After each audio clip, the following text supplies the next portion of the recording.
transformation, those two things takes place by one word. It's called meditation. Transfiguration and transformation takes place by hearing, obeying, and submitting to the Word of God.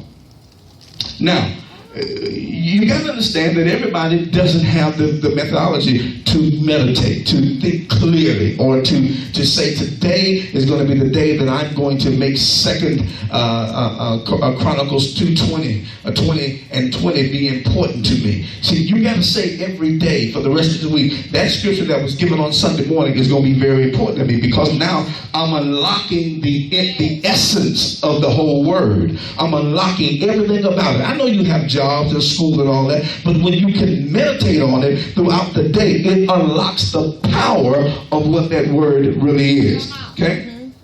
Now, so without meditation, without the time of sitting and meditating and looking over it, let me tell you what does not happen. You don't go through the period of transformation, because meditation brings on transformation. The word trans means to go to the other side. So when you meditate on something long enough, it unlocks the will of God to take you to the other side, to transform you or transfigure the things that you want to happen in your life. Okay? So just like the Word of God, just like when you heard for the first time the preaching of the gospel, when you heard the preaching of the gospel the first time and it really hit home to you, you came back to church. But when you went and meditated on it and thought about, I can't wait to get back to church, now that's transformation, that's transfiguration thinking that's happening. Even though church is not going on, but transformation is taking place, and transfiguration is happening at the same time. All right? I want you to get that, because that's very, very important. Let's take a look now. Let's take a look at Matthew chapter 17. I want to show you a text that will help you understand what I'm saying. Dive into Matthew chapter 17. Let's take a look at verse number 2. Here, Jesus takes 3 men with him to the Mount of Transfiguration. Watch the text now. Verse number 1. After 6 days, Jesus takes Peter, James, and John, his brothers, and bringing them up into a high mountain apart, and was transfigured before them, and his face did shine as the sun, and his raiment was white as what? Light. So immediately when they stayed there, Jesus himself is gone to the other side. He is transformed. Well, why is it that Peter, James, and John are not transformed? Because they had never been in the presence of God long enough to meditate. Jesus had already experienced this transformation. You already understood what it was. What do you mean? He came from a spoken word to being life. He knew what transformation was about. So him going to the mountain, transforming himself and transfiguring himself was just a way of life. It was an everyday occurrence. He was trying to get Peter, James, and John to understand that when you can meditate, it unlocks the mysteries of God. You don't want the low levels of God. You want the mysteries of the Lord. All right? Let's keep reading here, because I want you to get the text, because it'll help you here. And behold, there appeared unto them Moses and Elias talking with them. Then answered Peter and said to Jesus, Lord, it is good for us to be here. If thou wilt, let us make here 3 tabernacles, one for thee, and one for Moses, and one for Elias. While he yet spake, behold, a bright cloud overshadowed them, and behold, a voice out of the clouds which said, This is my beloved Son, whom I'm well pleased. I want you to do what?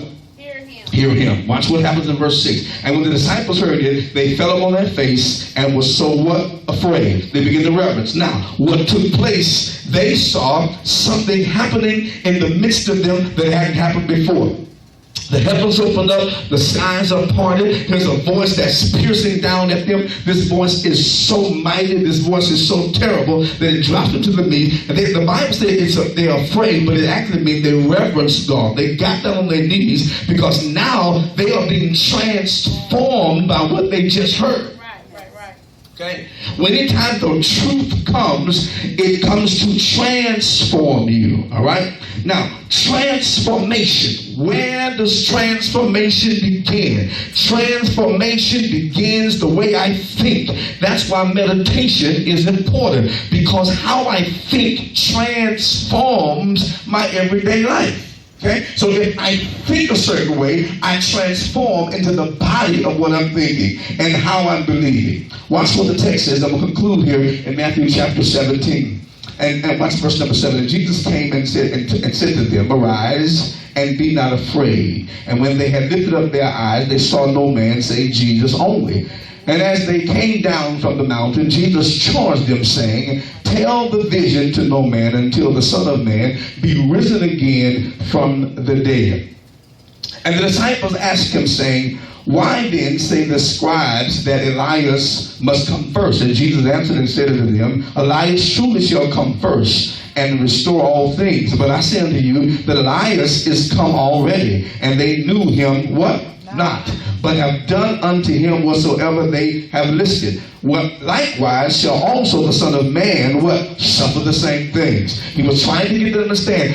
He was telling them what was going to take place down the road. I'm going to go through hard times. I'm going to have to, but I've already transformed my mind to accept what's going to take place. Do you not know it's easy to accept where you are if you can ever transform how you think?